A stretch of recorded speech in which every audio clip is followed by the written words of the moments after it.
O apoio de Tarcísio à reforma tributária pode ser visto como uma traição ao PL, Jair Bolsonaro? Não, traição ao PL não é porque ele não é do PL. Exato. Certo? Então ele não pode trair um partido ao qual ele não pertence, né?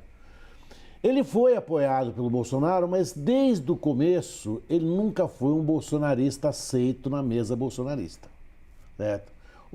Ele não foi aceito ou ele não queria estar? O banquinho do Tarcísio era o menorzinho da mesa bolsonarista, assim, era aquele que todos desconfiavam, certo? E agora essa desconfiança parece que se tornou uma certeza, da ponto do Ricardo Salles falar assim, olha, ele foi governador designado pelo presidente, né? Acho que ele se esqueceu de dizer que ele foi designado pelo voto popular, né? Certo? Por isso que ele é governador, né? E o Tarcísio, ele faz um raciocínio, na minha opinião, pragmático. Ele foi de um pragmatismo muito inteligente. Ele sabe que ele não é o filho querido. Ele sabe que ele teve que negar a bolsonaristas cargos no governo, na administração de São Paulo. Ele negou cargos indicados pelos filhos do ex-presidente. Ele, certo, é o responsável pela administração. Ele é o pagador de despesas, né? E ele faz, na minha opinião, ele faz assim, ó, como já que eles não podem contar comigo, e se eles acham que não podem, melhor dizendo, se eles acham que não podem contar comigo, com muito mais razão eu não posso contar com eles. Então, um abraço, saudações, a vida segue, e ele vai cumprir um itinerário que não é o itinerário bolsonarista.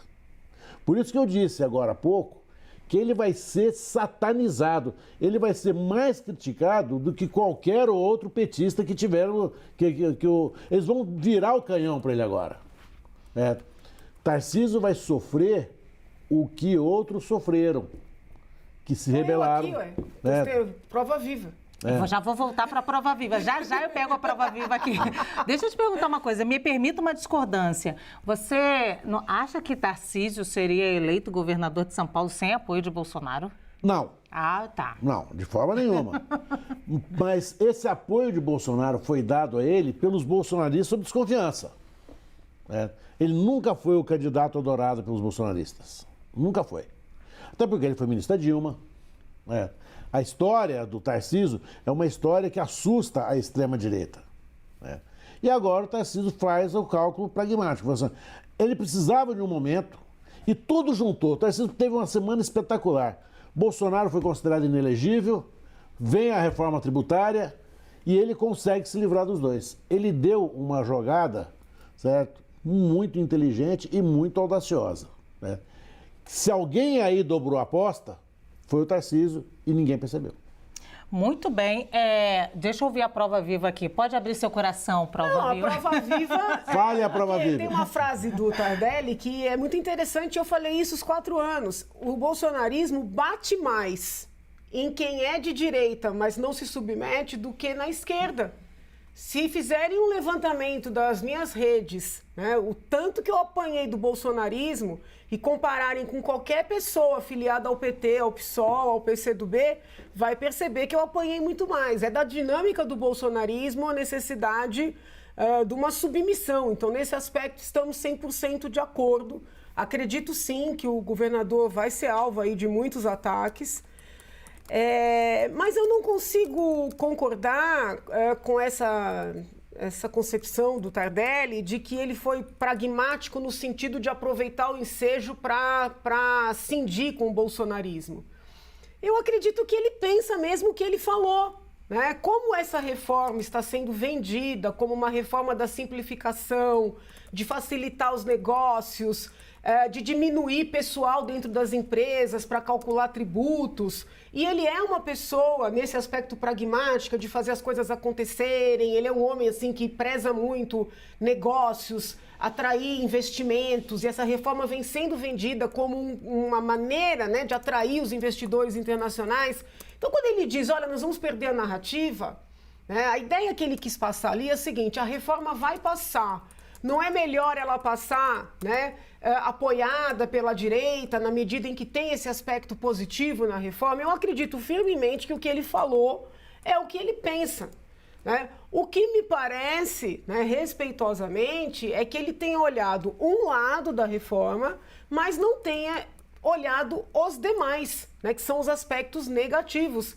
Dentre esses aspectos, a perda de autonomia de estados e municípios, em especial aqueles que hoje são independentes do ponto de vista financeiro, né? Os estados vão perder a gestão dos seus tributos, da mesma maneira que os municípios perderão a gestão dos seus tributos. E eu não creio que a conquista do governador, né, no Congresso, que é uma conquista, temos que reconhecer, mas a conquista de ter assim um voto de qualidade nesse tal Conselho Federativo, que essa conquista compense a perda dessa autonomia. Mas eu não vislumbro aí que ele tenha aproveitado para se desvencilhar. Ele gosta do presidente Bolsonaro, é sincero, ele gosta, né? Quando o Salles... Não foi uma traição. Não, ele está sendo fiel ao que ele acredita. Que, de certa forma, foi o que eu fiz os 4 anos, entendeu? Nesse aspecto, ele está sendo fiel ao que ele acredita. Né? E o problema é que o bolsonarismo quer que todo mundo concorde com o ex-presidente, entendeu? Não há espaço, então, para discordar. Nunca houve. Agora, apesar de eu ver essa situação delicada do Tarcísio, neste momento, sob o ponto de vista do mérito, eu penso mais parecido com o pessoal que está ali com o Bolsonaro, entende?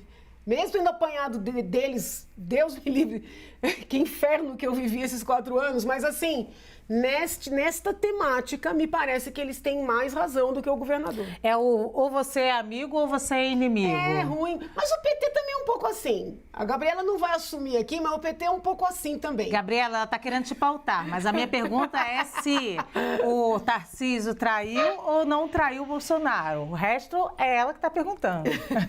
Não, eu penso que ele tinha, assim, assistindo o vídeo, você percebe que ele tem razão no que ele diz, né? Porque a reforma tributária, até se a gente lê o texto da reforma, tem muita coisa que vai ser alterada, mas é uma pauta que é muito cara para a direita, né? E também para o empresariado, para os industriais, para o setor econômico. Então, é uma pauta que é cara para a direita. Então, ele tentou ali trazer o Bolsonaro para a razão. Olha, gente, não dá para a gente deixar esse texto passar sem a gente participar ativamente. E Arthur Lira, o próprio relator, que é do PP, até anotei aqui o nome, Aguinaldo Ribeiro, eles são representantes da direita, né? E eles foram os mais ativos ali. O Tarcísio se uniu a eles, né? E boa parte da direita, a gente vê ali o União Brasil também, que não são assim, embora seja hoje da base aliada, mas o ideário desses partidos é um ideário de direita, porque se você olhar o texto, poucas conquistas foram dadas para a esquerda, né? Foi a isenção da alíquota na cesta básica, imposto reduzido para medicamentos, mas que já é reduzido, o cashback, poucas coisas foram assim, não teve um grande impacto, eu acho, penso eu, para a esquerda como se desejaria. Se vocês forem fazer uma consulta para o pessoal da esquerda também está reclamando, né? Então, eu penso que Tarcísio foi inteligente, né? Não acho que ele rompeu com o bolsonarismo, ele só não quis cair nessa de bater por bater. Ele entendeu ali que era importante ele ser protagonista nesse processo, ele percebeu que a reforma ia passar com ou sem ele achou que era mais conveniente politicamente participar dessa negociação, até para trazer uma vantagem para o estado de São Paulo. Não sou eleitora do Tarcísio, mas devo dar os parabéns para ele, porque ele foi muito habilidoso politicamente nessa jogada. Samanta. Bom, Lu, eu também acho que não houve uma traição do Tarcísio, até porque o fato dele ir até o PL se justificar para o Bolsonaro e para o partido é de alguém que não está querendo trair, está justamente se justificando e tentando convencer, talvez num ato de ingenuidade, mas ele tenta se explicar. O que eu acho? A tática do Bolsonaro era o seguinte: olha, Tarcísio, se o PR e o PL votarem contra, a reforma não sai e a gente vai ter tempo para discutir. Qual foi o entendimento, ingênuo ou não, do Tarcísio? Olha, o negócio vai ser aprovado, quer a gente queira, quer a gente não queira. Então é melhor que a gente participe para que a gente possa emendar e tentar consertar e melhorar a situação da reforma tributária. Agora, ele tem uma gratidão ao presidente Bolsonaro, ele não seria eleito em São Paulo se não tivesse o aval do Bolsonaro. Tardelli, apesar dele ter trabalhado no governo Dilma e no governo Temer, ele não era ministro. Quem deu a ele o cargo de ministro, o voto de confiança, foi o Bolsonaro. E eu penso que ele não vai querer perder esse vínculo com o bolsonarismo, porque é isso que liga ele à direita. Mas acho também que há um movimento aí, tanto do Republicanos quanto do PL, de buscarem nomes que não sejam de extrema-direita, porque a extrema-direita não saiu vitoriosa nessas eleições e talvez um nome de consenso tenha maior chance de ganhar as eleições. Agora, é muito ruim essa agressão, e aí cada um vai sempre buscar, o Salles, que está magoado porque não saiu para a prefeitura, vai atacar o Tarcísio, porque o Tarcísio aí está como sucessor do Bolsonaro. E o pior coisa para a oposição é o fogo amigo. Se a oposição não estiver unida, fica muito difícil você ganhar o governo, porque o governo tem a máquina na mão, tem o dinheiro na mão. A oposição tem que se unir. Portanto, essas risquinhas assim são ruins, mas não vejo, do ponto de vista do Tarcísio, uma vontade de, digamos assim, se afastar do Bolsonaro, até porque o eleitor olha isso com muita atenção. Ninguém gosta de quem trai, né? Gratidão faz parte do caráter. Então o afastamento você vê como traição? Não, eu não acho que ele teve um afastamento. Ele vai até o PL... Se tiver um afastamento, seria uma traição? Eu acho que sim.